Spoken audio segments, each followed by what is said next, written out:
बिस्मिल्लाहिर्रहमानिर्रहीम। अस्सलाम वालेकुम नाज़रीन, प्रोग्राम मुकाबले में मेरे और आमिर मतीन साहब की तरफ से तमाम देखने वालों को हम खुशामदीद कहेंगे। नाज़रीन, गुज़श्ता रात अंधेरे का फ़ायदा उठाते हुए भारत ने जो बुज़दिलाना कार्रवाई की, जिसके नतीजे में 31 मासूम शहरियों की शहादत की मुसद्दिका खबर आन पहुंची है, मगर पाकिस्तान की फ़िज़ाइया ने उनका मुंह तोड़ जवाब दिया है। मुताद्दिद जहाज़ उनके मार गिराए हैं, जिसमें 3 राफेल तैयारे भी शामिल थे, मगर पाकिस्तान की जो सालमियत है और पाकिस्तान की खुद मुख्तारी, उसके ऊपर आंच नहीं आने दी गई। कल से आज तक क्या सूरत हाल रही, आइंदा आने वाले वक्त में क्या सूरत हाल बन सकती है, आज प्रोग्राम मुकाबिल में मुफस्सल गुफ्तगू इसी मौजू पर हम करने जा रहे हैं। आमिर साहब, सबसे पहले तो मुझे ये बताइए कि कल तक चीज़ें इतनी भी नॉर्मल नहीं थी, मगर अंदाज़ा नहीं था कि रात के अंधेरे में ये सब होगा। एक्चुअली हुआ क्या एक्चुअली हुआ ये है कि ये इंडिया के अंदर भी जो संजीदा लोग थे, हमारे जैसे कुछ लोग भी थे, कि मंतकी तौर पे इंडिया का ये शायद हमला नहीं होना चाहिए था, क्योंकि ग्राउंड फोर्सेस मोबिलाइजेशन आर्मी की नहीं थी, ग्राउंड का तवक्को नहीं थी और एयर वायलेशन का बहुत बड़ा रिस्क था। तो इंडिया ने ना सिर्फ एक रिस्क लिया, ये डिक्लेरेशन ऑफ वॉर थी।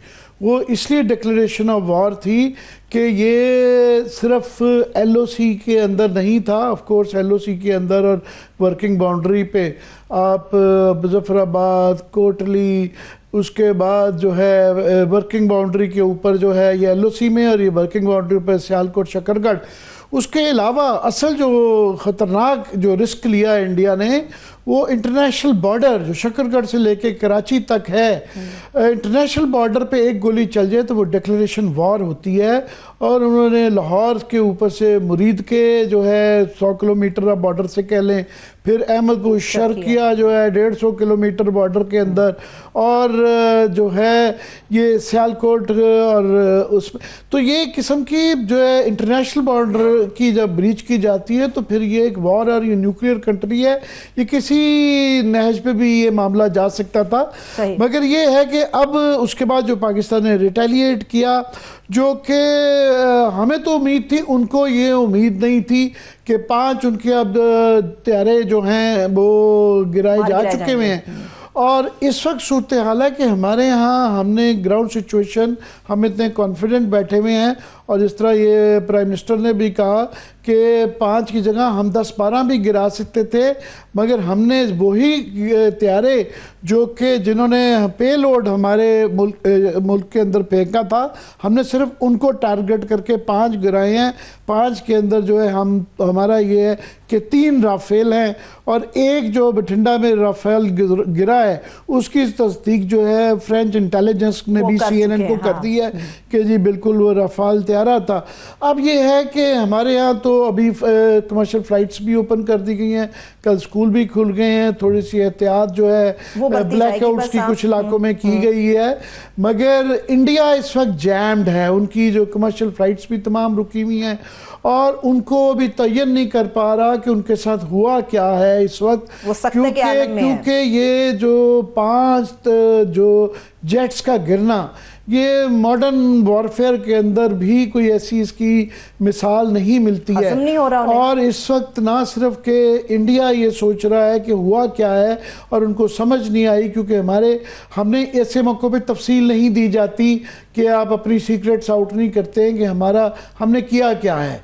मगर जो भी किया है, अब वो परेशान है कि क्या ये, अब देखें स्टैंड ऑफ सिचुएशन थी कि दोनों ने एक दूसरे का बॉर्डर क्रॉस नहीं किया, अपने बॉर्डर में रहते हुए दूसरे के ऊपर हमले हुए। पहले उन्होंने किया, हमारे ये 31 लोग शहीद किए, 7-8 जगहों पे ये अटैक किया गया। हमने फिर हमने वायलेट नहीं किया, उनका LOC के तो अंदर किया, हमने बठिंडा ऑफ कोर्स जो है A to A रहा हमने, मगर इंटरनेशनल बॉर्डर के क्रॉस ज़मीनी किसी किस्म का हमला नहीं किया।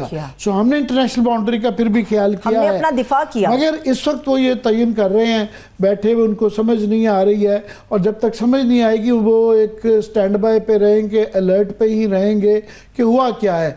क्या हमारे जहाज़ों ने JC-10 जो कि चीनी है, और J-17 थंडर जो है JF-17, और F-16 हमारे पुराने हैं, मगर जो क्या जहाज़ों के हमारे PL-15 ने उनको अटैक किया, क्या हमारा जो एयर हेडक्वार्टर था उसमें जो है HQ-9 जो ये रशिया के 300S के बराबर के वो हैं, उन्होंने ये बठिंडा वाला गिराया या हमने उनको जैम कर लिया।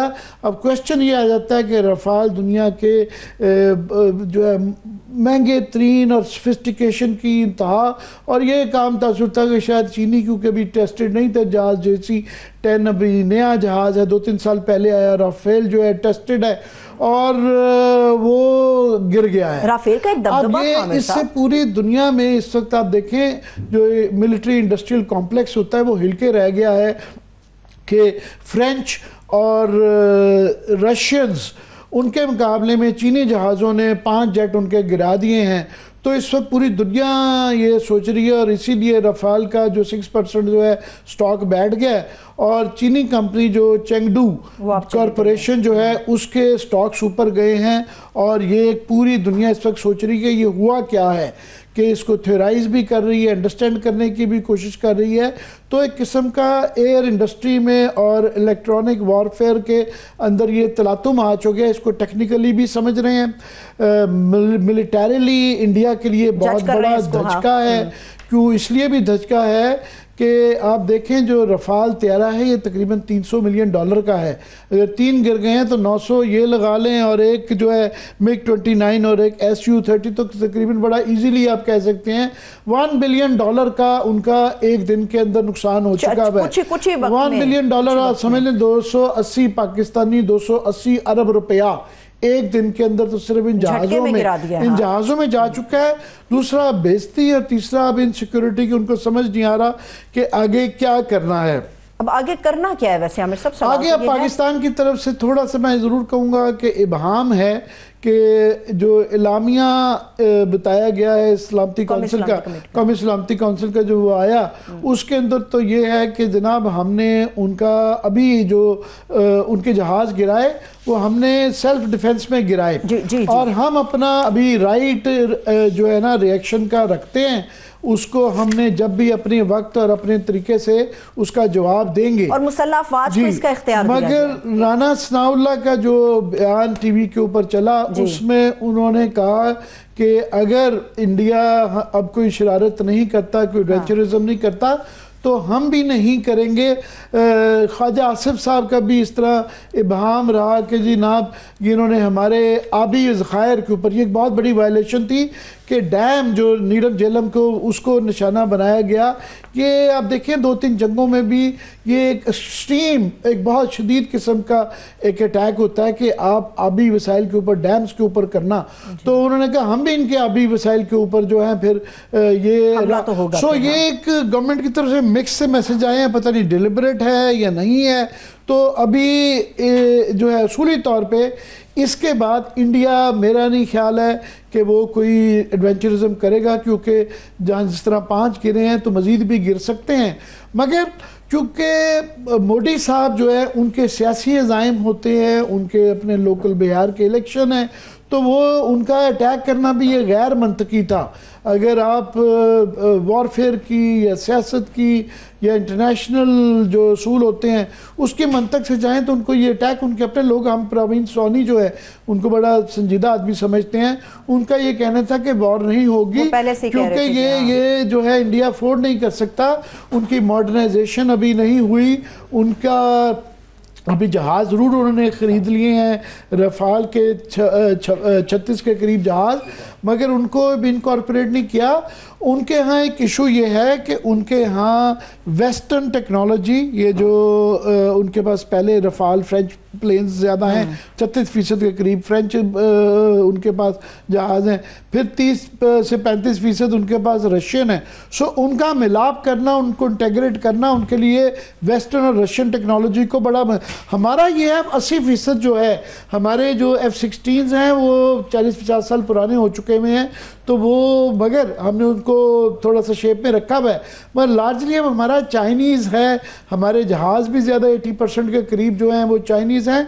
और हमारा जो एयर हेडक्वार्टर है ये अब दुनिया भर में ये हो रहा है कि ये जो पाकिस्तान की जो सीक्रेट थी वो इनकी जैमिंग स्किल और इंटेग्रेशन हमारे जहाज़ों का, हाँ। उनके हेडक्वार्टर के साथ जो इंटेग्रेशन थी वो एक बड़ी की फैक्टर रहा और उसको स्टडी किया जा रहा है दुनिया भर में। इस वक्त जो इस तरह के हवाबाजी के एक्सपर्ट्स हैं वो इस पे ऊपर गौर कर रहे हैं। आपने दुनिया की जो बात की आमिर साहब, मैं कल से सूरत हाल को देख रही थी, एग्जामिन कर रही थी। इंडिया ने इस अटैक के फौरन बाद जो इंटरनेशनल कम्युनिटी है उसको भी इंगेज करने की बड़ी कोशिश की और मुताद्दिद जगहों पे उनके राब्ते हुए, लेकिन जो नतीजा मोदी सरकार चाह रही थी वो बरामद नहीं हो सका, बल्कि उन्हें हजीमत का सामना करना पड़ा। इसीलिए मेरा ख्याल है कि हमें ऑफ कोर्स जो है, मेरा अभी जिस तरह मेरा भी और हुकूमत का भी यही ख्याल है कि शायद अभी एडवेंचरिज्म ना करें, मगर ये मोटी हैं, पहले भी उनके लिए एक बहुत बड़ी सियासी शिकस्त है, तो वो कुछ ना कुछ इस वक्त सर जोड़ के बैठे होंगे कि क्या करें,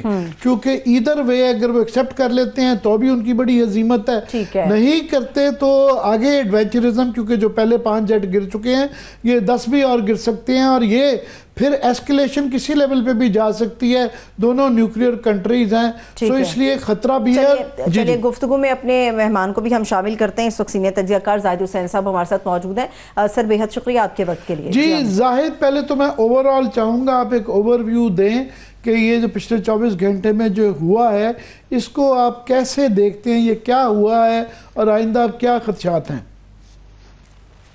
देखिए आमिर, जो कुछ हुआ है वो बहुत प्रिडिक्टेबल था। मतलब ये था कि जो मोदी ने शुरू से जो एक पोजीशन ली हुई थी और वो जो ऐलान था कि भाई कि हम इसका बदला लेंगे, तो उसमें जो तकरीबन उसको 12-14 दिन हो चुके हैं उस वाक़े को, तो उस पर एक वहाँ पे प्रेशर बहुत बिल्डअप हो रहा था। और मैं थोड़ा देख रहा था इंडियन जो एनालिस्ट के जो पढ़े लिखे यानी बेहतर हैं, आई एम नॉट सेइंग कि जो लोग उस टाइप के जो टीवी पे बैठे होते हैं, एक चीज़ बहुत आई थी कि मोदी पे तनकीद बहुत ज़्यादा बढ़ गई थी ना। अच्छा, मोदी पे तनकीद जो बुनियादी तौर पे 2 चीज़ों पे थी। एक तो ये था कि वहाँ पे जो वाक़या हुआ था पहलगाम में, तो उसमें एक सवाल पैदा हो रहा था कि इंटेलिजेंस कहाँ पे थी आपकी। दूसरी बात थी कि सिक्योरिटी कहाँ पे थी। और एक और जो बहुत सीरियस बात जो समझ में आई है, मैं कल बात कर रहा था किसी से और सुन रहा था उसको, तो उसमें ये बात थी कि 3 दिन पहले जो मोदी को जाना था शायद वहाँ पे श्रीनगर, लेकिन वहाँ पे इनको इंटेलिजेंस की जो रिपोर्ट आई थी कि वहाँ पे मतलब अच्छी रिपोर्ट नहीं थी, तो मोदी ने अपना दौरा मुलतवी कर दिया था। अब ये सारी चीज़ें आपके पास इंटेलिजेंस की रिपोर्ट भी अगर फर्ज कीजिए है और उसके बाद इतना बड़ा वाक़या हो जाता है और वहाँ पे ना कोई रुकावट है ना कुछ है, तो उस पर एक प्रेशर बहुत ज़्यादा बिल्डअप हो रहा था। और उसके बाद जो है फिर उनके यहाँ जिस तरह सत्यापाल का वो था कि मोदी डरपोक है, बेशरम है, और फिर वो उनके जो कांग्रेस के प्रेसिडेंट हैं उनकी तरफ से भी जो खरगे साहब, उनका भी ये कहना कि इनको इंटेलिजेंस की रिपोर्ट थी, ये खुद नहीं गए और उन्होंने लोगों को मरवा दिया, तो प्रेशर तो बिल्कुल बढ़ रहा था। पर फिर भी जाहिद कि LOC के अंदर जो है प्रिडिक्टेबल, तो आप सही कह रहे हैं, था कुछ ना कुछ करना था, मगर इंटरनेशनल बॉर्डर को वायलेट करना और इंटरनेशनल बॉर्डर को ऊपर से क्रॉस करके मुरीदके में और अहमदपुर शर्किया में जो है ये अटैक करना, ये भी एक बहुत बड़ा एक रिस्क था LOC पे। बहरहाल पहले भी पुलवामा, हालांकि वो बालाकोट थोड़ा सा KP में आ जाता है, मगर लार्जली वो क्रॉस LOC के ऊपर ये हुआ। तो इंटरनेशनल बॉर्डर को वायलेट करना तो जंग की डिक्लेरेशन होती है, वो शायद इतना प्रेडिक्टेबल नहीं था। नहीं, वो प्रेडिक्टेबल नहीं था, लेकिन कुछ लोगों का ख्याल था कि ये होगा, क्योंकि देखें एक और मकसद भी था। सिर्फ मकसद ये नहीं था कि जो है इंटरनेशनल बॉर्डर क्रॉस करके आप किसी चीज़ पे हमला करें। अप्रैल के पहले वीक में सुशांत सिंह, आप जानते हैं कि स्ट्रेटेजिक राइटर हैं, एक इंटरव्यू में उन्होंने ये एक आर्टिकल लिखा कि एयर चीफ इंडिया के पिछले 6 महीने में 2 दफ़ा कह चुके हैं कि हम अगर जंग करनी पड़ गई बिल्कुल तैयारी नहीं है। हमारे जो कहने को पेपर पे 44 स्क्वाड्रन्स हैं, मगर 31 फंक्शनल हैं, 31 में भी जो आधे हैं 50%, उनकी सर्विसिबिलिटी नहीं है। जैगुआर बहुत आउटडेटेड दुनिया भर में हो चुके हुए हैं, हमारे मिक्स भी पुराने हैं और हमारे पास स्पेयर्स नहीं है, तैयारी नहीं है अगर जंग करनी पड़ी। ये उनके एयर चीफ का बयान आया था। तो उसके बावजूद ये रिस्क लेना और इंटरनेशनल बॉर्डर को क्रॉस करना और ये ज्यूम करना कि हम रिटेलिएट नहीं करेंगे, ये कैसे मुमकिन हुआ? बिल्कुल रेकलेस। देखें एक बात, इन सब के साथ प्रॉब्लम यही होती है जो इस किस्म के लीडर होते हैं, पॉपुलिस्ट और नेशनलिस्ट, और इस पूरी इन चीज़ों पर जाहिर होती है, तो उनके साथ प्रॉब्लम यही होता है। और ये हमेशा ये होता है कि एक ऐसा कदम उठा देते हैं जो कि खुद इनकी अपनी जवाल का बायस भी बन सकता है। अब मोदी की जो अपनी सोच है उसी का एक प्रिजनर बन गया, उसी का एक कैदी बन गया, जिसको कहते हैं ना कि आपने एक फिजा पैदा की है कि मैं तो जब भी कोई इस किस्म का वाकया होगा पाकिस्तान के, मैं घर में घुस के जो है उसको सबक सिखाऊंगा। ये उसका बन गया था। अब ये जब ये एक आपने पूरा मना लिया है, और फिर पुलवामा के बाद भी आपने कहा कि भाई हमने घुस के जो है वो पाकिस्तान के अंदर दाखिल होके कर लिया, हालांकि देखा जाए तो खुद इनके जहाज गिरने के बाद जो हजमियत उठा लेगी, तो वो तो नहीं किया। लेकिन यही एक प्रॉब्लम उनके साथ आता है। आपकी बात बिल्कुल सही है कि इससे पहले भी जो खबरें आती रहीं वो ये थी कि 70% जो इंडियन आर्मी ओवरऑल जो मिलिट्री है वो ऑब्सलीट उस पर है। मतलब एक मॉडर्नाइज जो आर्मी का जो कॉन्सेप्ट है उसमें आपकी सिर्फ 30% भी नहीं बैठती है। और अभी भी जो है परवेज सवानी एक डिफेंस एनालिस्ट है, मैं उनको बड़ा फॉलो करता रहता हूँ। उनका ये कल परसों ही था कि जंग नहीं होगी, क्योंकि इंडिया अगर ये करेगा तो वो उनको हजीमत उठानी पड़ेगी, इसलिए इम्कान नहीं है। उसके बावजूद ये हुआ। मगर मोदी साहब ने, आपने कहा पहले पहलगाम का प्रेशर था, तो अब ये जो हमने डबल डाउन कर दिया, 5 जहाज गिर गए हैं, तो अब तो वो प्रेशर और बढ़ गया है। तो अब क्या इज इट ओवर, या अभी भी हमें चुकन्ने रहने की जरूरत है? मोदी साहब केपेबल हैं कि मजीद मिस एडवेंचर करें? देखिए, ये बिल्कुल सही बात है। अभी तक उन्होंने एक्सेप्ट नहीं किया है, लेकिन वही बात आती है कि अगर एक्सेप्ट करें या ना करें, अब तो बाकायदा ये चीज़ें आनी शुरू हो गई हैं। अब तो मैं देख रहा था किसी को कि ट्विटर पे किसी फ्रेंच उसने भी एडमिट किया है कि एक फ्रेंच इंटेलिजेंस ने CNN को एडमिट किया है कि जो बठिंडा में एक्चुअली ये बताया जा रहा है कि जो राफाल का जो स्क्वाड्रन आया था उसका पहला जहाज ये था जो बठिंडा में तबाह हुआ है। और फ्रेंच इंटेलिजेंस ने CNN को कंफर्म किया है कि ये बिल्कुल गिराया गया। एक का तो उन्होंने कंफर्म कर दिया है। जी जारी रखिएगा। न्यूयॉर्क टाइम्स में मैं देख रहा था तो उन्होंने कहा एटलीस्ट 2 कंफर्म हुए हैं। यानी उन्होंने कंफर्म किया था कि वहां के लोगों से बातचीत करके और दूसरे जराये जो होते हैं, तो एटलीस्ट का लफ्ज इस्तेमाल हो रहा है। तो BBC ने और रॉयटर्स ने भी जो लोकल्स के इंटरव्यू की बेस्ड के ऊपर अखनौर का भी, फिर जम्पर और उसके बाद श्रीनगर के तीनों जहाज की लोकल्स के इंटरव्यू पे बेस्ड और मलबे का निशानदेही करते हुए वो एक्सेप्ट कर लिया था। बठिंडा वाला 4 है, तो 4 की तो तकरीबन इंटरनेशनल मीडिया से कंफर्मेशन आ चुकी हुई है। जी अच्छा, अब तक जो है मेरे ख्याल ये पब्लिक में जब आहिस्ता आहिस्ता ये बात फैलेगी तो इनको बहुत ज़्यादा इनको वो पहुँचेगा। मोदी को पॉलिटिकल बहुत वीक है इस वक्त। वो सूरत हाल नहीं है जो लास्ट में इलेक्शन में भी जीते थे, बेयरली एस्केप थ्रू। तो अब जो है जो इस तरह से उन्होंने किया, अब मसला उनके लिए भी एक आ रहा है कि how to step back from that. लेकिन हमारे पास क्या आ रहा है? मैं पहले यही समझा था, मैंने इंटरव्यूज में भी आपने ये कहा था कि जो पाकिस्तान ने जो रिस्पांस देना था वो दे दिया है। लेकिन मुझे लग रहा है कि शायद हम पे भी प्रेशर पड़ रहा है कि आप जैसे आप कह रहे थे ना कि वहाँ पे आपके इंटरनेशनल बाउंड्री क्रॉस की है, लोगों को सिविलियंस को मारा है, तो एक हम पे भी प्रेशर ये है कि इसको और हम करें।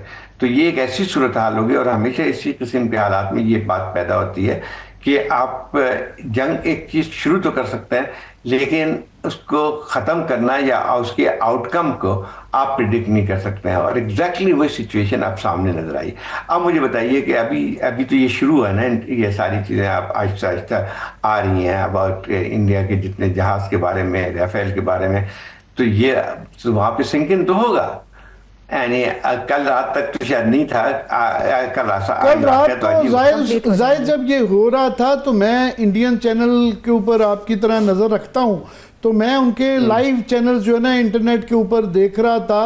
और आधा घंटा तक हमारे यहाँ, क्योंकि ये इतलाएँ आ चुकी थी, मीडिया में भी रिपोर्ट हो रहा था, ISPR के DG भी कंफर्म कर चुके हुए थे कि हमला हुआ है, और 2 जहाज़ों के उनके गिराए जाने का हमारी तरफ से DG ISPR, मगर इंडिया में टोटल ब्लैकआउट था। आधे घंटे तक उनके मीडिया में ये खबर भी नहीं चली। इतना कंट्रोल्ड मीडिया कह लें या ब्लाइंड मीडिया कह लें कि इतना बड़ा हमला हो जाता है, पूरी इंटरनेशनल प्रेस में आ गया, इंडिया में जिक्र नहीं था, टोटल ब्लैकआउट। नहीं, वो खैर बाद में जो जिक्र किया कि हमने अपना वो ऑब्जेक्टिव पूरा कर लिया। मैं खाली कह रहा हूँ कि जो असल बात है, जो कि आपने ठीक है, आपने बड़ा क्लेम कर लिया कि हमने इनसे जो नेटवर्क थे हमने उसको तबाह कर दिया, फलाना कर दिया, फलाना कर दिया, और दाखिल होकर हमने दिखा दिया कि हम बदला ले सकते हैं।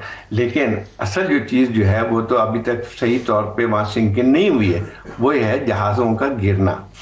अब मसला ये आता है कि जहाज़ों का गिरना जो है वह बात बनेगी, तो ये सवाल पैदा होगा कि जो आपने विक्ट्री ऐलान कर दी है, मैं देख रहा था इनकी जो ब्रीफिंग हुई थी, एक फॉरेन स्पोक्समैन बैठा था, 2 ये मिलिट्री के जो है स्पोक्स पर्सन थे, एक कर्नल खातून थी, एक दूसरी एक और खातून थी, तो वो देख रहा था, वो ऐसा लगता फ्लैट किस्म की एक प्रेस ब्रीफिंग थी। उन्होंने कहा इवॉल्विंग सिचुएशन है, इसलिए सवाल जवाब नहीं लिए, उन्होंने सिर्फ कल का वाक़या का किया। इंडिया का मीडिया एक डिनाइल में कल से चल रहा है कि जी ये हमारा जहाज गिरा ही नहीं है, मगर आहिस्ता बिल्कुल आप ठीक कह रहे हैं कि जो ये सिंक इन कर रहा है कि जी इतने जहाज गिर गए हैं, अब डिनाई करना मुश्किल हो जाएगा। तो पिछली दफ़ा तो जिस तरह पुलवामा को उन्होंने अपनी विक्ट्री डिक्लेयर कर दी थी, इस दफ़ा शायद मुश्किल हो जाएगा, उससे प्रेशर बढ़ेगा। और आपने बड़ी ख़तरनाक बात की है कि हमारी तरफ भी ये प्रेशर है कि ये जो है पहलगाम का सबूत भी नहीं दिया था, फिर हमारे इंटरनेशनल बाउंड्री को क्रॉस करके LOC के अलावा जो है हमला किया गया है, और हमारे जो है 31 लोग शहीद भी कर दिए हैं। तो सिर्फ सेल्फ डिफेंस काफ़ी नहीं है, हमें डू वॉर वाला भी एक हमारे यहाँ भी क्लेमर पाया जाता है। So where will this end up? आखिर में क्या होगा? दोनों तरफ से ये प्रेशर है। जब वही बात आती है, देखिए अब हमें भी थोड़ा सा ग्राउंड रियलिटी पता नहीं थी। अभी मैं कहीं था तो वहाँ पे कोई है, मतलब स्टाफ में से मुजफ्फराबाद का, तो जो उसकी घर से उसकी जाहिर मैं खुद से मुजफ्फराबाद का हूँ, मेरे गांव के बिल्कुल ये करीब ये गोले गिरे हैं। सो हमारा गांव भी ज़्यादा सही रात जागता रहा है। तो जब मैंने उससे उसका सुना ना, तो मैंने बोला कि यार ये तो हमें खुद भी इतना अंदाजा नहीं था कि ये कुछ हो गया रात को। अच्छा, उसके बाद बिजली वहां से बिल्कुल बंद हो गई है। तो पहले लोगों का ख्याल था वो जो नीलम झेलम जो है इसमें हाइड्रो जो प्रोजेक्ट है उसकी वजह से, लेकिन सुना ये है कि ग्रिड स्टेशन भी उड़ाया उन्होंने, और कुछ वहां पे जो है बच्चों को भी वो निशाना बने लेके। तो ये आहिस्ता आहिस्ता ये जाहिर बड़ी खतरनाक, क्योंकि आप देखें 65 की जंग में, 71 की जंग में, कभी भी जो है हमारे यहाँ किसी जगह भी डैम्स को नहीं उड़ाया जाता, क्योंकि डैम्स को निशाना बनाने का मतलब है नीचे ऑल द वे शहरों के शहर उजड़ सकते हैं। ये बड़ी एक नई मिसाल खड़ी की है, एक नई किस्म की प्रोवोकेशन है, जो कि बहुत बड़ी प्रोवोकेशन है। अभी इस पे हमने अभी ये सिंक इन नहीं की, बिल्कुल सिंक नहीं किया, हमारे यहाँ भी नहीं हुई। दूसरी बात है कि हमारे जहन लोगों को यही था कि बस हो गया काम, उन्होंने ये किया, हमने जहाज गिरा दिए। लेकिन असल जो चीज़ आती है कि जो ग्राउंड लेवल पे लोग इफेक्ट हुए हैं, तो उनके जहन में तो कुछ और है कि जो है कि ये क्या हुआ हमारे, अब वो जहाज आया, कैसे बता रहा था कि इतने ज़्यादा हुआ था वहाँ पे, बॉम्बिंग के हद नहीं लेके। अब उनको हम वो तो नहीं किया सकता है कि भाई हमने भी स्कोर बराबर कर दिया। मुझे दूसरी बात है कि हमारे यहाँ थोड़ा सा मुझे खुद भी कंफ्यूजन था। आज मैं इंटरव्यू दे रहा था उसका करण थापर को, तो मुझसे बार बार कह रहा था कि इंडिया वाले तो कह रहे हैं हमारे रिस्पांस का इंतजार कर रहे हैं पाकिस्तान का। तो मैंने कहा रिस्पांस तो दे दिया है पाकिस्तान ने ये जहाज गिराने का। तो उसके अलावा जो है फिर जम्मू के ब्रिगेड हेडक्वार्टर पे मिलिट्री के वहाँ पे हमने उड़ा दिया उसको, 2-3 और इस किस्म की इंस्टॉलेशन थी उसको। तो क्या कहते हैं, ये एक चीज़ आती है। तो यहाँ हमारे यहाँ भी कन्फ्यूजन था। मैं पहले समझा कि शायद हमने रिस्पॉन्ड कर दिया, ख़त्म हो गई बात। लेकिन बाद में मुझे एहसास हुआ कि हमने खुद भी बहुत कंफ्यूज हुआ कि हम जब कोई बयान ये आ रहा है कि हम अपने एलामिया के अंदर ये कहा गया कि हम ये अपना हक रखते हैं रिटेलिएट करने का, भी हमारी सेल्फ डिफेंस है। राना सनाउल्लाह ने कहा कि अगर वो बाज आ जाएं शरारत करने से तो हम भी आ जाएंगे। ख्वाजा आसिफ का टोटली डिफरेंट है कि जी ये न्यूक्लियर वॉर भी हो सकती है और इन्होंने हमारे आबी डैम के ऊपर जो हमला किया है हम भी इनके डैम के ऊपर हमला कर सकते हैं। सो ये बड़ा एक मुबहम सा कॉन्फ्लिक्टिंग गवर्नमेंट की तरफ से बयानात आ रहे हैं। तो क्या उधर से भी ऐसी सूरत हाल है? वहां पे और बुरी हालत है। मतलब आमिर, मैं थोड़ा बहुत इतना ज्यादा वो नहीं किया, लेकिन एक बात ये आती थी ना कि जैसे लगता था कि जैसे पूरी मुल्क मुतहद हो गया है। हमेशा मोदी जब इस किस्म के काम करते थे तो एक मकसद और भी होता था कि जो एक विप अप करना और फिर पब्लिक के सेंटिमेंट्स को वो करना। इस वक्त वो नजर नहीं आ रही है। मैं जो इंटरव्यू लोगों के देख रहा हूँ, मैं जो देख रहा हूँ उनके इंटरव्यूज का इंडिया की जायद वहां पे सूरत हाल ये है, क्योंकि ये पहलगाम का तो पहले एक प्रेशर था, अब ये जो 5 जहाजों का आहिस्ता आहिस्ता इसकी तफसील आ रही है। फिर आज़ाद कश्मीर के फिर कश्मीर जो लाइन ऑफ कंट्रोल में वहाँ पे जो फायर का एक्सचेंज वो बढ़ गया है, तो वहाँ पे उनको ऊपर से अभी तक समझ नहीं आ रही कि उनके साथ हुआ क्या है, इसलिए वो एयरबॉर्न करते वक्त बेसिस से जहाज नहीं कर पा रहे। उन्होंने कमर्शियल फ्लाइट्स अपनी तमाम इंडिया की इस वक्त कैंसिल की गई है। तो इंडिया इस वक्त जैम्ड है, वो प्रेशर भी बिल्डअप हो रहा है। अच्छा, आज पता नहीं अभी खबरें आ रही हैं, एक तो अभी बहुत ज़्यादा रूमर ही फैलेगी। कोई कह रहा है कि पिंडी में जो है वो ड्रिल हो रही है, ये ब्लैकआउट की फलाना हो रही है। पिंडी में जनरल कुछ जो आउटस्कर्ट्स पे उनके लिए इंस्ट्रक्शंस हैं कि थोड़ी सी ड्रिल करके वो भी कर रहे हैं, मगर जनरली जो हमारी तरफ से पैगाम आया है कि कमर्शियल फ्लाइट्स जो हैं वो ओपन कर दी गई हैं और कल के स्कूल भी खोल दिए गए हैं। तो हम चूँकि हमने अपनी एयर डिफेंस का जवाब दे दिया है, उनके यहाँ भी क्योंकि उनकी पिटाई हुई है तो वो श्योर नहीं है एयरबोर्न करते वक्त। उनके यहाँ इनसिक्योरिटी है, इसलिए नॉर्मलाइज नहीं हुआ। हमारे यहाँ पब्लिक लाइफ नॉर्मलाइज हो गई है रिलेटिवली। नहीं, हमारे यहाँ तो देखे नहीं, जो कुछ हुआ था वो तो पब्लिक में आ गई ना। मतलब भागलपुर में हुआ, ये 5-9 जगह जो कह लें, वो तो सब पब्लिक उसमें आ गई नॉलेज में ना। और चूंकि वो तो शहरी इलाकों में ही और आबादी के इलाकों में हुआ था, तो उसमें कोई एक मिस्ट्री नहीं रही है। लेकिन इनका जो है वो अब तक तो हमें वो कंफर्म तो नहीं था ना कि इनके जहाज गिरे गए हैं, वो तो उन्होंने ब्लैकआउट किया हुआ था इसको। अब मुझे बताइए कि शाम से ये जब ये फ्रेंच उसका इंटेलिजेंस वाले का है या और लोगों के इस टाइप की जो चीज़ आने शुरू हो जाएंगे कि जहाज गिरे हैं, चाहे चलिए 3 सही या 5 को नहीं करें 3 को सही, तो अगर ये चीज़ होती है तो फिर आप बताइए कि मोदी पे कितना खौफनाक प्रेशर पड़ेगा।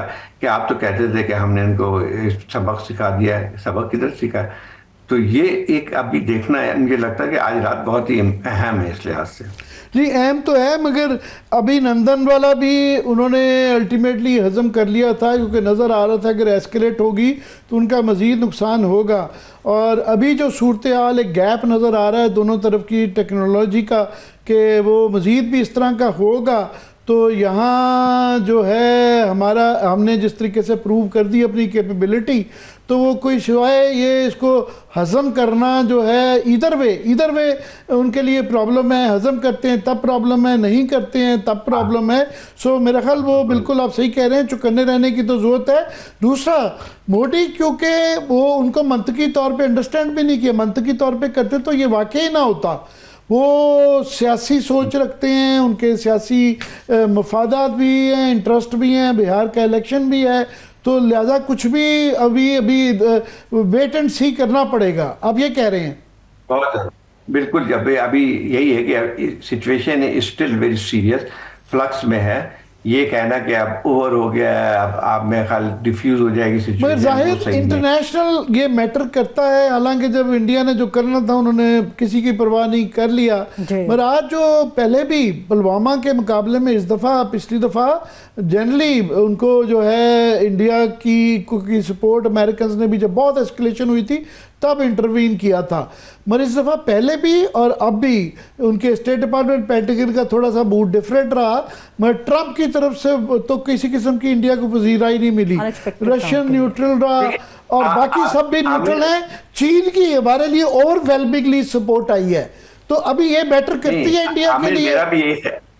मेरा भी ख्याल यही था कि अमेरिका ने यानी जो एक जनरली एक्सपेक्टेशन थी कि ट्रंप इनकी मदद करेगा, लेकिन अभी मैं एक पढ़ रहा था एक आर्टिकल इसमें न्यूयॉर्क टाइम्स में, वो थोड़ी सी डिफरेंट तस्वीर दे रहा है और वो मुझे थोड़ी सी प्लॉजिबल भी लगती है। उसमें ये था कि जब वाक़या हुआ था 22 अप्रैल को, तो उस वक्त मोदी ने उसके 1 या 2 दिन बाद जो है ट्रंप से डायरेक्ट बात की थी और उसके बाद जो है उसके बाद से बात हुई थी और इस तरह से तकरीबन 100 लीडरों से और हुई उसकी, जिसमें यूरोपियन यूनियन के और यूरोप के और ज़्यादा और लोगों से, सबसे जो है वो हेड ऑफ स्टेट के लेवल पे बात हुई।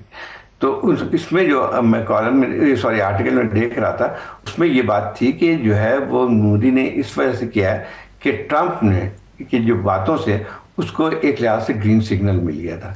वो अलग बात है कि पब्लिक अब क्या जाहिद आपकी बात को आगे बढ़ाते हुए ये थ्योरी सर्कुलेट कर रही है कि जेडी वैंस का भी जो बयान था वाइस प्रेसिडेंट अमेरिका के कि जी वो इंडिया अगर कोई कंट्रोल कर देता है कोई हमला और कोई एस्केलेशन का नहीं होता तो पाकिस्तान भी चुप कर जाए, तो उससे कुछ एक तासुर ये मिला कि इंडिया को ग्रीन सिग्नल दिया गया कि आप कर लें, पाकिस्तान को समझा दिया गया है। शायद ये मिसकंसेप्शन इंडिया की तरफ थी, ये जनरली कि ये जम्पशन करके वो चले थे, आप ये कह रहे हैं? बिल्कुल सही बात नहीं, मैं इसलिए मुझे खुद भी मैं थोड़ा सा अंदाजा था कि शायद जो कि एक्सपेक्टेशन थी कि हिंदुस्तान की जो है वो ज़्यादा खुल के बात करेंगे ट्रंप, लेकिन जो आज मैंने जो पढ़ा है और is coming from a person who is a part of the पूरे डिसीजन मेकिंग की, तो उसमें जो आती थी कि जो पहली बात हुई थी इस वाक़े के फ़ौरन बाद ट्रंप से, तो एक लिहाज से ग्रीन सिग्नल मिल गया था उसको। तो मेरा ख्याल यही है कि इतना अगर अमेरिका बिल्कुल ही जो है उसको वो इनसे कहता कि नहीं करना है, तो शायद मोदी के लिए इतना करना आसान नहीं था।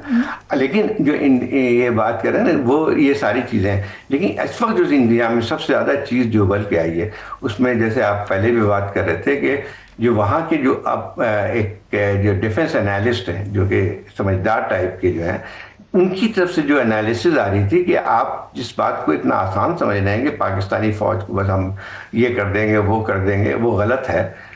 ठीक है, अगर आपको सिक्योरिटी भी है तो इसका मतलब सोनी नहीं है कंसिस्टेंटली उन्होंने किताब भी लास्ट वॉर में ये लिखा हुआ है कि चाइनीज फैक्टर जो है इसको इंडियन इग्नोर नहीं कर सकते, कि हमारी उनके साथ इंटर ऑपरेबिलिटी की जो कम्युनिकेशन लाइंस हो गई हैं, फिर टेक्नोलॉजिकल जो उनको एडवांटेजेस हैं साइबर उसके अंदर, और जो है ख़ास तौर पे कम्युनिकेशन के अंदर जो है वो हमारे पास वो तमाम चीज़ें मौजूद है। और उनका चाइनीज़ का स्टांस भी कि हमारी सॉवरेनिटी और हमारी किसी किस्म की टेरिटोरियल इंटेग्रिटी को वो वायलेट नहीं होने देंगे। उसके बाद ये बहुत बड़ा रिस्क था। और ये ज्यूम करना जो आप कह रहे हैं अमेरिका वाली बात कि ये सोचना कि हमारे जहाँ स्टेक्स डायरेक्टली बका का मसला होगा तो हम परवाह करेंगे कि बाहर की दुनिया क्या सोच रही है, ये भी बहुत बड़ी एक गलत मफरूज़ा है। एक और बात भी आमिर, आप एक चीज़ों को वही जो लोग मैं और समझाने की भी कोशिश कर रहे थे इंडिया में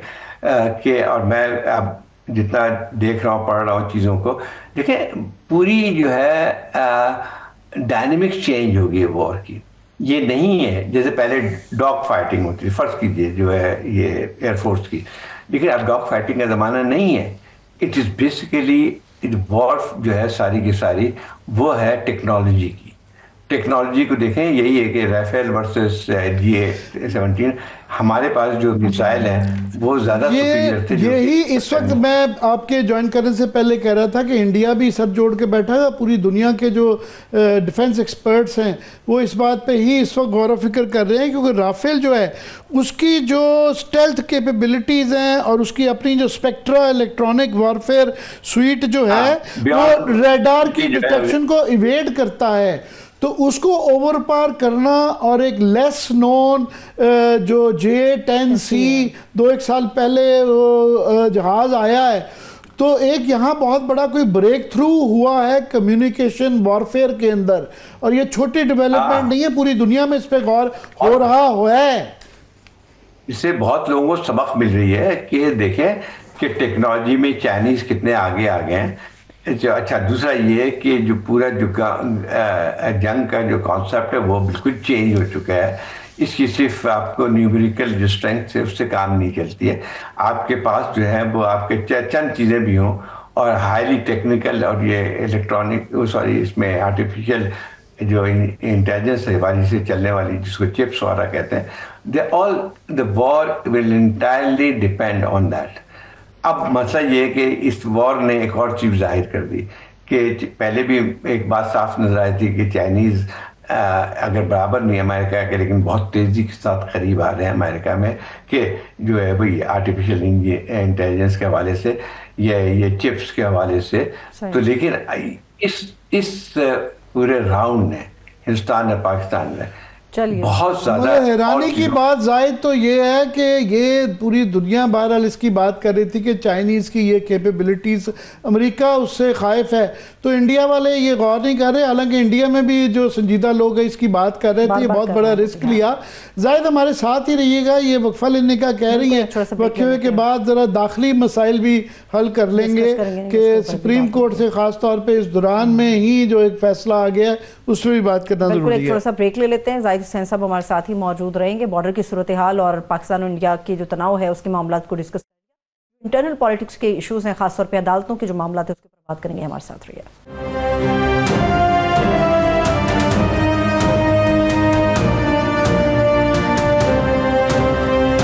मरतबा फिर से खुशामदीद कहेंगे। जाहिद हुसैन साहब हमारे साथ मौजूद हैं। आमिर साहब, बॉर्डर की सूरत हाल हमने डिस्कस की, जरा इंटरनल मामला की और खासतौर पर जिस तरह से आपने बताया अदालत के मामला को हम डिस्कस करने जा रहे हैं। जी जाहिद हुसैन, आज क्योंकि इतना बड़ा वाक़या ये हो गया है और सारी नज़रें ज़ाहिर है इंडिया के साथ इस कशमकश के ऊपर ही उधर नज़रें थीं दरमियान में, मगर ये फैसले की तवक्को थी कि 9 मई को आएगा, मगर आज ही आ गया कि जिसमें सुप्रीम कोर्ट ऑफ पाकिस्तान ने फ़ौजी अदालतों में शहरियों पर सिविलियंस को मुकदमा चलाने के अमल को दुरुस्त करार दे दिया।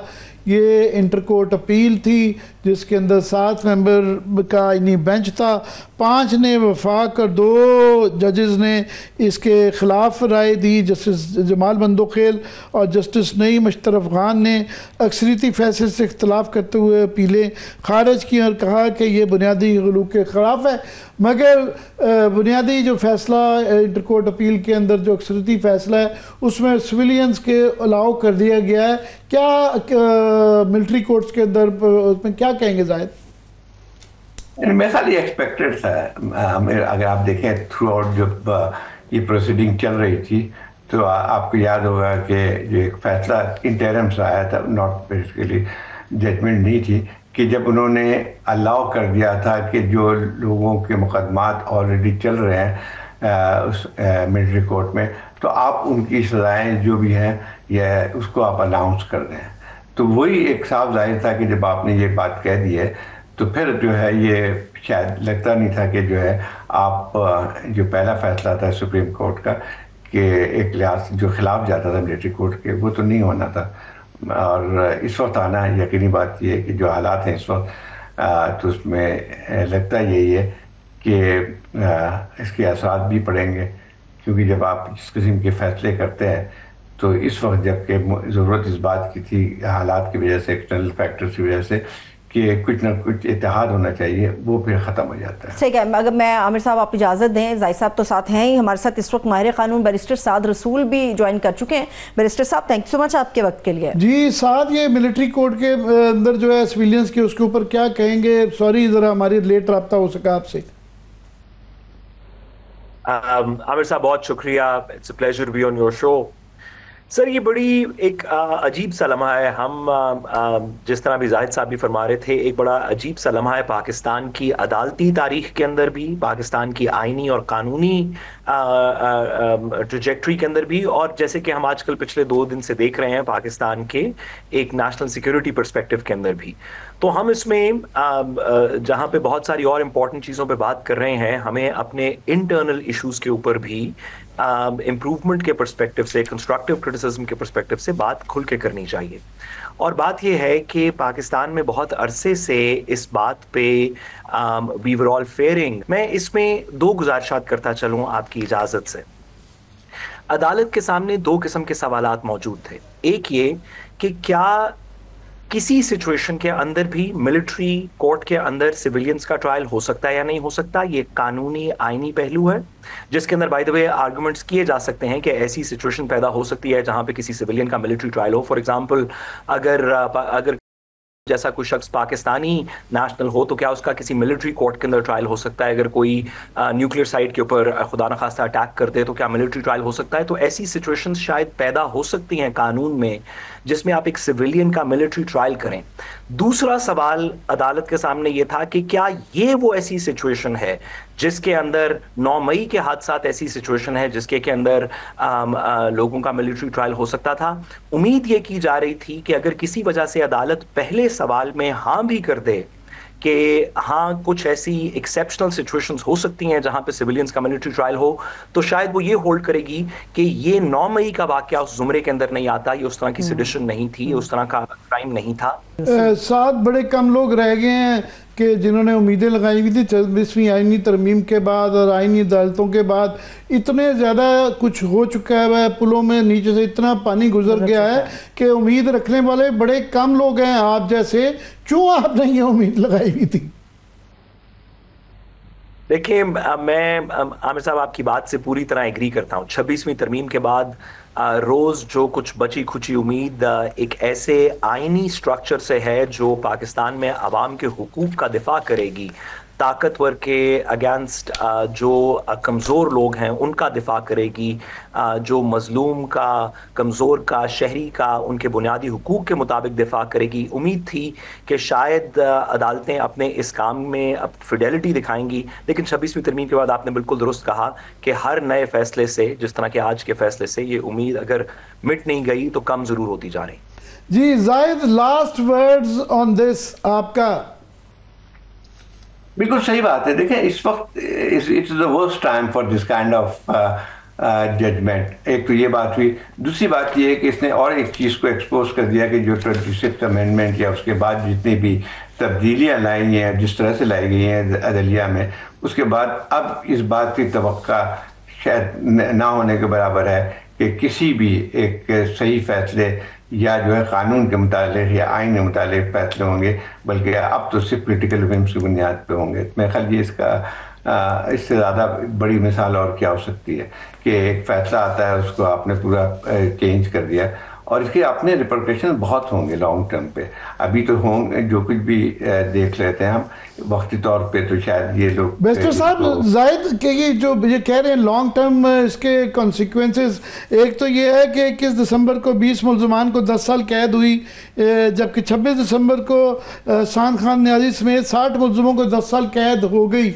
तो अभी इसके बाद क्या कोई चॉइस नहीं रहेगी उनका? ऑफ कोर्स एक मिलिट्री कोर्ट से फैसला आने के बाद एक अपील का तो हक है। इज इट ओवर और स्टिल सिल्वर लाइनिंग? कोई उम्मीद है, किरण है कहीं से कि उसके सद्देबाब हो सके?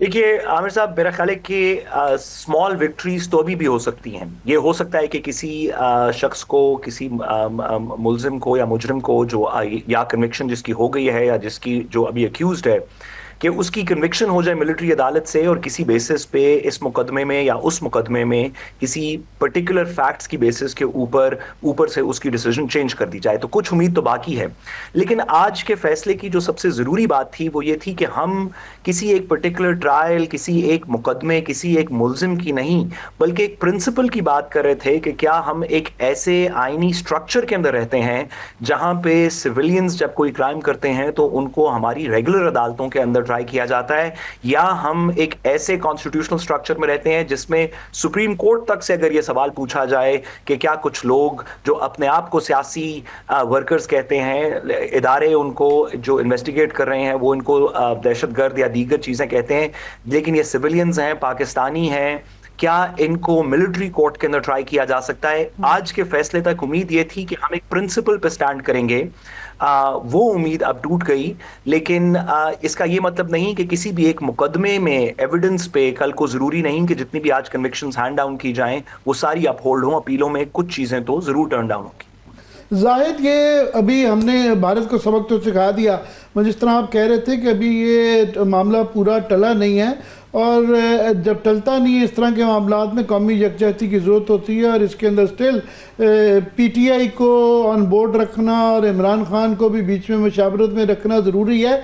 इससे गवर्नमेंट क्या मैसेज लेगी या बाहर क्या पैगाम जाता है? देखिए, बिल्कुल वही बात आती है कि ऐसे जो हमारा सबसे बड़ा मसला, जब हम नेशनल सिक्योरिटी की बात करते हैं या और इकॉनमी की बात करते हैं, तो एक तो सबसे बड़ी चीज़ जिसके लिंकेज जो लोग समझते नहीं है या बात करना पसंद नहीं करते हैं, वो ये थी कि सबका बुनियादी जो है वो होती है कि सियासी इस्तेहकाम। सियासी इस्तेहकाम में ये मतलब ये नहीं होता है कि कोई अपोजिशन नहीं होती है, अपोजिशन भी होती है, बॉडी वॉसिफरस भी होती है, लेकिन जो हम जिन इसकी बात कर रहे हैं सियासी गैर इंस्टेबिलिटी की, वो उसकी बुनियादी वजह यही है कि आपने एक बहुत बड़ी पार्टी को आपने अलहदा कर दिया। एक तो ये बात हुई, फिर आपको बुनियादी चीज़ आती है कि जब आपने जो फ्रेंचाइज का हक थे महरूम कर दिया है लोगों को। अभी तो एक और फैसला भी आना है जिसके ऊपर मुताले कल जो है उस पर वो भी हुई थी, वो है रिजर्व सीट का। तो जब ये सूरत हाल होती है कि जो है इन हालात में इस वक्त सबसे ज़्यादा ज़रूरत होती है कि कम से कम बहरहाल ये मामला जो हैं इस जंग के माहौल में जो है कई दफ़ा दब जाते हैं, मगर ये भी बड़े अहम हैं नेशनल सिक्योरिटी के पॉइंट ऑफ व्यू से, पॉलिटिकल स्टेबिलिटी के लिए, जिससे इकनॉमिक एंड सिक्योरिटी सिचुएशन जुड़ी हुई है। बहुत बहुत शुक्रिया बैरिस्टर साहब, आपका भी, जाहिद आपका भी। हमारे दोनों मेहमानों को शुक्रिया। आमिर साहब, थैंक सो मच। इसके साथ ही इजाज़त दीजिए, अपना ख्याल रखिए, खुदा हाफिज़।